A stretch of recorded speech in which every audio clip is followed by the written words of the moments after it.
കഴിഞ്ഞ ക്ലാസ്സിൽ നമ്മൾ Fourier law of heat transfer പഠിച്ചിരുന്നു. അപ്പോൾ അതിനകത്ത് ഇക്വേഷൻ എന്ന് പറയുന്നത് Q = KA T1 - T2/dx. ഇവിടെ K എന്ന് പറയുന്ന term thermal conductivity of material ആയിരുന്നു. അപ്പോൾ ഇന്നത്തെ ഈ ക്ലാസ്സിൽ തെർമൽ കണ്ടക്ടിവിറ്റിയുടെ കൂടുതൽ വിശദീകരണങ്ങളാണ് നമ്മൾ നോക്കുന്നത്. അപ്പോൾ അതിനകത്ത് പ്രധാനമായും thermal conductivity of solid, thermal conductivity of liquid, gases നമ്മൾ നോക്കും.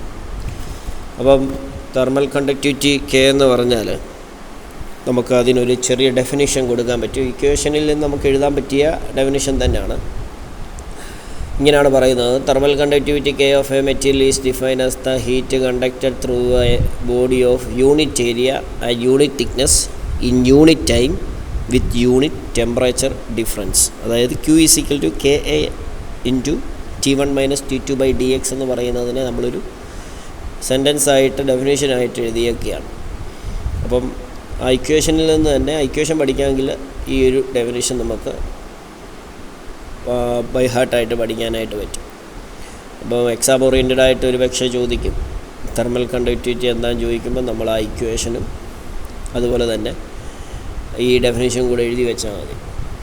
ആ ഫൊറിയർ ലോ ഓഫ് കണ്ടക്ടിവിറ്റി ആ ഇക്വേഷനകത്ത് K നമുക്ക് സെപ്പറേറ്റ് ആയിട്ട് എടുക്കാൻ പറ്റും. അങ്ങനെ എടുത്തത് കഴിഞ്ഞ ക്ലാസ്സിലെ വീഡിയോയിൽ നമ്മൾ പഠിച്ചിരുന്നു. K = Q × dx/A × T1 - T2. അതാണ് ആദ്യത്തെ നമ്മൾ പഠിക്കുന്ന കാര്യം. ഇനി രണ്ടാമത്, സോളിഡ്, ലിക്വിഡ്, ഗ്യാസിനകത്ത് തെർമൽ കണ്ടക്ടിവിറ്റിയുടെ സ്വഭാവം എന്താണെന്ന് പഠിക്കണം. അപ്പോൾ ആദ്യത്തേനകത്ത് സോളിഡാണ്. സോളിനെ നമുക്ക് 4 ടൈപ്പായിട്ട് ക്ലാസിഫൈ ചെയ്യാം. മെറ്റാലിക് സോളിഡ്, അതായത് പ്യൂർ മെറ്റൽസ് ആണ്. 2 alloy, 3 non metallic solid, 4 powder and porous solid. അപ്പോൾ ഈ 4 കേസിനും സോളിഡ്സിൻ്റെ കീഴിൽ വരുന്ന ഈ 4 കേസിനകത്തും K എന്ന് പറയുന്ന തെർമൽ കണ്ടക്ടിവിറ്റി എങ്ങനെയാണ് വേരി ചെയ്യുന്നത് എന്ന് നമ്മൾ നോക്കാം. ടെമ്പറേച്ചർ കൂടുമ്പോൾ ഇത് കുറയുമോ, ടെമ്പറേച്ചർ കുറയുന്നതനുസരിച്ച് കൂടുമോ എന്നൊക്കെ നമുക്ക് നോക്കാം. അപ്പോൾ ആദ്യമായിട്ട് pure metals, thermal conductivity four pure metals. അപ്പോൾ ഈ മെറ്റൽ സോളിഡ്സിൻ്റെ കേസിൽ തന്നെ 4 കേസിനകത്തും 4 ഒരു ഗ്രാഫ് പോലൊരു സംഭവം നമ്മൾ പഠിക്കുന്നുണ്ട്. അത് നമ്മൾ പഠിച്ച് ഫിഗറായിട്ട് നമ്മൾ എഴുതേണ്ടതുണ്ട്. അപ്പോൾ ഓരോ കേസിനകത്തും അതിൻ്റെ വേരിയേഷൻ കാണിക്കുന്ന ഒരു ഗ്രാഫ് നമുക്ക് കാണാൻ കഴിയും. അപ്പോൾ സോളിഡ്സിൻ്റെ കേസിൽ ആദ്യത്തേത് പ്യുവർ മെറ്റൽസാണ്.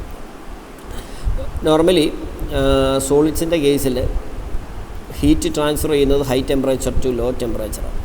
അപ്പോൾ ഈ ഒരു ഫിഗർ വരച്ച് വെക്കുന്നത് എപ്പോഴും നല്ലതായിരിക്കും. തെർമൽ കണ്ടക്ടിവിറ്റിയും ടെമ്പറേച്ചറും തമ്മിലുള്ളൊരു graph. Copper, gold, aluminium, uranium, carbon steel, stainless steel. അപ്പോൾ ഈ ഫിഗർ പഠിക്കുക. ഇനി പ്യുവർ മെറ്റൽസിൻ്റെ കേസിൽ നമ്മൾ പറയുമ്പോൾ ഹീറ്റ് കണ്ടക്ഷൻ പ്രധാനമായും 3 തരത്തിലാണ് നടക്കുന്നത്. Due to motion of free electron, due to lattice vibration, അല്ലെങ്കിൽ ഇത് രണ്ടും കൊണ്ടും നടക്കും ഹീറ്റ് കണ്ടക്ഷൻ നടക്കുന്നത്. സോളിഡ്സിൻ്റെ കേസിൽ 3 കേസാണ് കണ്ടക്ഷൻ നടക്കാൻ വേണ്ടി സഹായിക്കുന്നത്. 1 motion of free electrons, 2 lattice vibration, അല്ലെങ്കിൽ ഇത് രണ്ടും ഫ്രീ ഇലക്ട്രോൺസും ലാറ്റിസ് വൈബ്രേഷൻ ബോത്ത് ഒരുമിച്ച് നടക്കും. അപ്പം നമ്മൾ പ്രധാനമായും നോക്കുമ്പം പ്യുവർ മെറ്റൽസിൻ്റെ കേസിൽ ഹീറ്റ് കണ്ടക്ട് ചെയ്യുന്നത് ഫ്രീ ഇലക്ട്രോൺസിൻ്റെ മൂവ്മെൻറ്റ് നിമിത്തമായിരിക്കും. മെറ്റൽ ഒരു ഗുഡ് കണ്ടക്ടർ ആണെങ്കിൽ ആ ഒരു മെറ്റൽ എന്ന് പറയുന്നത് ഗുഡ് ഹീറ്റ് കണ്ടക്ടറും കൂടെ ആയിരിക്കും. അപ്പോൾ ഫിഗർ നമ്മൾ വരച്ചു വെക്കണം. പിന്നെ നമ്മൾ പ്രധാനമായും ഇതിനകത്ത് മനസ്സിലാക്കേണ്ട ഒരു കാര്യം എന്ന് പറഞ്ഞാൽ, ടെമ്പറേച്ചർ കൂടുന്ന സമയത്ത് ഇലക്ട്രോൺസിൻ്റെ സ്കാറ്ററിങ് കൂടും. അതുവഴി rate of heat transfer high ടെമ്പറേച്ചറിൽ നല്ല രീതിയിൽ നടക്കും. അതുകൊണ്ട് തന്നെ ഹീറ്റ് ട്രാൻസ്ഫർ കൂടും. തെർമൽ കണ്ടക്ടിവിറ്റി എന്ന് പറയുന്നത്, അതായത് K എന്ന് പറയുന്നത് ഹൈ ടെമ്പറേച്ചറിൽ കുറയും പ്യുവർ മെറ്റൽസിൻ്റെ കേസിൽ. അപ്പോൾ ജനറലായിട്ട് എഴുതുവാണെങ്കിൽ K decreases with increases in temperature four pure metals except aluminium and uranium. അപ്പോൾ ഈ ഫിഗറാണ് നമ്മൾ പഠിക്കണം. പ്രധാനമായും നമ്മൾ തിരിച്ചറിയേണ്ട കാര്യം, ടെമ്പറേച്ചർ കൂടുന്നതനുസരിച്ച് K എന്ന് പറയുന്നത് പ്യുവർ മെറ്റൽസിൻ്റെ കേസിൽ കുറയും.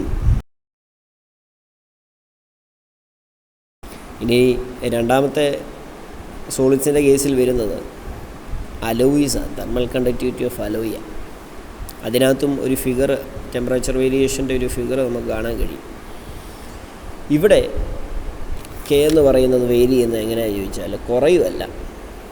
K for solid alloys increases with increasing temperature. മറ്റേ കേസിൽ കെ ഡിക്രീസ് ചെയ്യും ടെമ്പറേച്ചർ കൂടുമ്പോൾ. അലോയിസിൻ്റെ കേസിൽ ടെമ്പറേച്ചർ കൂടുന്നതിനനുസരിച്ച് കെയും കൂടും. ഇനി മൂന്നാമത്തത് thermal conductivity for non metallic സോളിഡാണ്. ഇതിനൊരു ഗ്രാഫുണ്ട്. കെ ടെമ്പറേച്ചർ അനുസരിച്ച്, ടെമ്പറേച്ചർ വേരി ചെയ്യുന്നതനുസരിച്ച് കെയുടെ വേരിയേഷൻ കാണിക്കുന്നൊരു ഗ്രാഫ് ഇതിനുമുണ്ട്. ഈ നോൺ മെറ്റാലിക് സോളിഡ്സിൻ്റെ കേസിൽ തെർമൽ കണ്ടക്ടിവിറ്റി പ്രധാനമായി നടക്കുന്നത് ലാറ്റിസ് വൈബ്രേഷൻ്റെ നിമിത്തമായിരിക്കും. ഫ്രീ ഇലക്ട്രോൺസിൻ്റെ മോഷൻ നിമിത്തമല്ല, ലാറ്റിസ് വൈബ്രേഷൻ്റെ ആ ഒരു മൂവ്മെൻറ്റ് നിമിത്തമായിരിക്കും. അതുകൊണ്ട് തന്നെ കെ എന്ന് പറയുന്നത് സോളിഡ് ഡെൻസിറ്റിക്ക് പ്രൊപ്പോർഷണലായിട്ടായിരിക്കും വേരി ചെയ്യുന്നത്. അതായത് ഒരുപാട് ഡെൻസിറ്റി ഉണ്ടെങ്കിൽ, ഡെൻസിറ്റി ഹൈ ആണെങ്കിൽ തെർമൽ കണ്ടക്ടിവിറ്റിയും ഹൈ ആയിരിക്കും. അതുതന്നെ നോൺ മെറ്റാലിക് സോളിഡ്സിൻ്റെ കേസിൽ കെ എന്ന് പറയുന്നത് മെറ്റീരിയൽസിൻ്റെ സ്ട്രക്ചർ, പോറോസിറ്റി, മോയ്സ്ചർ കണ്ടൻറ്റ് ഇതുപോലുള്ള കാര്യങ്ങളെയൊക്കെ ആശ്രയിച്ചായിരിക്കും ഇരിക്കുന്നത്. ജനറലായിട്ട് പറയുമ്പം നോൺ മെറ്റാലിക് സോളിഡ്സിൻ്റെ കേസിൽ K increases with increase in temperature. എല്ലാ കേസിലും അവസാനം കെയുടെ വേരിയേഷനാണ് പ്രധാനമായും നമ്മൾ നോക്കുന്നത്. നോൺ മെറ്റാലിക് സോളിഡ്സിൻ്റെ കേസിൽ ഈ പറയുന്ന കെ എന്ന് പറയുന്നത് ടെമ്പറേച്ചർ കൂടുന്നതനുസരിച്ച് കൂടും. ഫോർ എക്സാമ്പിൾ പറയുകയാണെങ്കിൽ ഇൻസുലേറ്റിംഗ് മെറ്റീരിയൽ. ഇനി നാലാമത്തത് thermal conductivity of powder and porous solids. സോളിഡ്സിൻ്റെ കേസിലെ ഏറ്റവും അവസാനത്തെ സെക്ഷനാണ് thermal conductivity of powder and porous solids എന്ന് പറയുന്നത്. അപ്പോൾ അതിന് നമ്മൾ നോക്കുമ്പോൾ if the density of these material increases, porosity decreases. Hence more density more K. അതായത് ഡെൻസിറ്റി കൂടുന്ന സമയത്ത് പോറോസിറ്റി കുറയും. ഒരുപാട് ഡെൻസിറ്റി ആണെങ്കിൽ കെയുടെ വാല്യൂ എന്ത് ചെയ്യും? അതുപോലെ കൂടും. കെ പിന്നെ ആശ്രയിച്ചിരിക്കുന്ന ഫാക്ടേഴ്സ് ഏതൊക്കെയാണെന്ന് ചോദിച്ചാൽ moisture content of the material. അതായത് K for wet material is more than that of dry material. Wet മെറ്റീരിയൽസിനായിരിക്കും thermal conductivity powder and porous സോളിഡ്സിൻ്റെ കേസിൽ കൂടുതൽ. രണ്ട് എക്സാമ്പിൾ അവിടെ കൊടുക്കുന്നു. K for wet brick, K for dry brick. സോളിഡ്സിൻ്റെ case അങ്ങനെ കഴിഞ്ഞു. ഇനി തെർമൽ കണ്ടക്ടിവിറ്റി ഓഫ് ലിക്വിഡ്സാണ്. സോളിഡ്സിന് നമ്മൾ 4 കേസ് പഠിച്ച പോലെ ലിക്വിഡ്സിന് നമ്മളങ്ങനെ കേസുകളും കാര്യങ്ങളും ഒന്നുമില്ല, ഒരൊറ്റ ഗ്രാഫേ ഉള്ളൂ. ടെമ്പറേച്ചർ വേരി ചെയ്യുന്നതനുസരിച്ച് തെർമൽ കണ്ടക്ടിവിറ്റിയുടെ വേരിയേഷനെ പഠിക്കുന്ന ഗ്രാഫ്. അപ്പോൾ അതിനകത്ത് ഒരു 3 പോയിൻ്റ് ഉണ്ട് നമ്മൾ പഠിക്കേണ്ടതായിട്ട് ഉള്ള കാര്യമുണ്ട്. പ്രധാനമായും നമ്മൾ പറയുമ്പോൾ K for most of the liquid decreases with increase in temperature. വാട്ടറും ഗ്ലിസറിനും ഒഴികെയുള്ള ലിക്വിഡ്സിനെ നമ്മൾ എടുത്തു കഴിയുമ്പം തെർമൽ കണ്ടക്ടിവിറ്റി എന്ന് പറയുന്നത് ടെമ്പറേച്ചർ കൂടുന്നതനുസരിച്ച് കുറയും. ഒന്നാമത്തെ പോയിൻ്റ് അതാണ്. രണ്ടാമത്തെ പോയിൻ്റ് മോളിക്കുലാർ വെയിറ്റ് കൂടുകയാണെങ്കിൽ ലിക്വിഡ്സിൻ്റെ തെർമൽ കണ്ടക്ടിവിറ്റി കുറയും. മൂന്നാമത്തത് K for metallic liquids is more than non metallic liquids. ഏറ്റവും അവസാനമായിട്ട് പറയുമ്പോൾ K for liquid increase in pressure. കെയുടെ വേരിയേഷൻ പ്രധാനമായും 4 ഫാക്ടേഴ്സിനെയാണ് 4 പോയിൻ്റായിട്ട് ഇവിടെ തരംതിരിച്ചിട്ടുണ്ട്. അത് വളരെ ഇമ്പോർട്ടൻ്റ് ആയിട്ട് നമ്മൾ പഠിക്കണം. അതിൻ്റെ ഫിഗറും ഗ്രാഫും കൂടെ പഠിക്കാം. അവസാനമായിട്ട് തെർമൽ കണ്ടക്ടിവിറ്റി ഓഫ് ഗ്യാസസാണ്. ഗ്യാസസിൻ്റെ കേസിലും ഇതുപോലെ നമുക്കൊരു ഗ്രാഫും കാര്യങ്ങളും ഒക്കെ പഠിക്കാറുണ്ട്. ടെമ്പറേച്ചർ വേരി ചെയ്യുന്നതനുസരിച്ച് തെർമൽ കണ്ടക്ടിവിറ്റി വേരി ചെയ്യുന്നത്. Molecular velocity of gases is higher temperature. നമുക്കറിയാവുന്ന കാര്യമാണ്. Lower at lower temperature. When molecules of gases collide each other, the heat energy is transferred from high temperature region to lower temperature region in gases.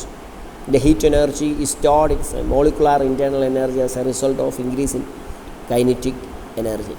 അപ്പോൾ ഈ ഒരു കേസിനകത്ത് നമ്മൾ പഠിക്കുമ്പോൾ ഈ ഗ്യാസസിൻ്റെ ആ ഒരു സ്ട്രക്ചറും കാര്യങ്ങളും അതിൻ്റെ ആ വേരിയേഷനും വെച്ച് നമ്മൾ പഠിക്കുന്ന സമയത്ത് നമ്മളൊരു ഇക്വേഷൻ രൂപത്തിലൊക്കെ പഠിക്കുന്നുണ്ട്.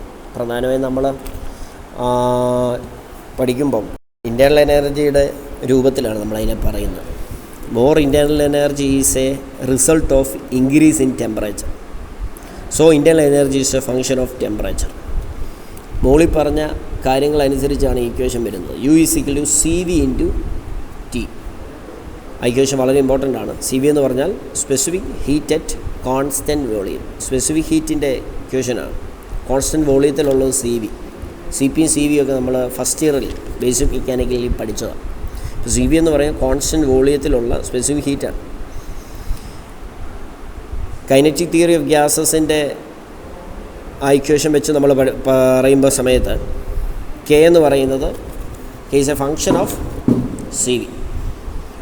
അതായത് തെർമൽ കണ്ടക്ടിവിറ്റി എന്ന് പറയുന്നത് CV ഒരു ഫങ്ഷനായിരിക്കും. CV ടെമ്പറേച്ചർ കൂടുന്നതനുസരിച്ച് CV ഇൻക്രീസ് ചെയ്യും. ഗ്യാസസിൻ്റെ കേസസിൽ ടെമ്പറേച്ചർ കൂടുന്നതനുസരിച്ച് K എന്ന് പറയുന്നത് കൂടും.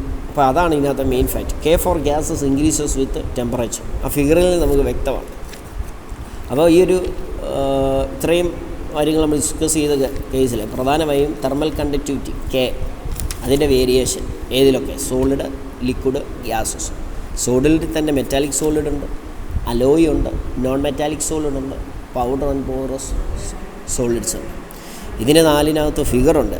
ഏതാ? തെർമൽ കണ്ടക്ടിവിറ്റി ടെമ്പറേച്ചറിനനുസരിച്ച് വേരി ചെയ്യുന്ന ഗ്രാഫുണ്ട്. അത് പഠിക്കണം. അത് ടെമ്പറേച്ചർ കൂടുന്ന സമയത്ത് K എന്ന് പറയുന്നത് കൂടുമോ കുറയുമോ എന്ന് വ്യക്തമായിട്ട് ഇതിനകത്ത് പറഞ്ഞിട്ടുണ്ട്. അത് പഠിക്കണം.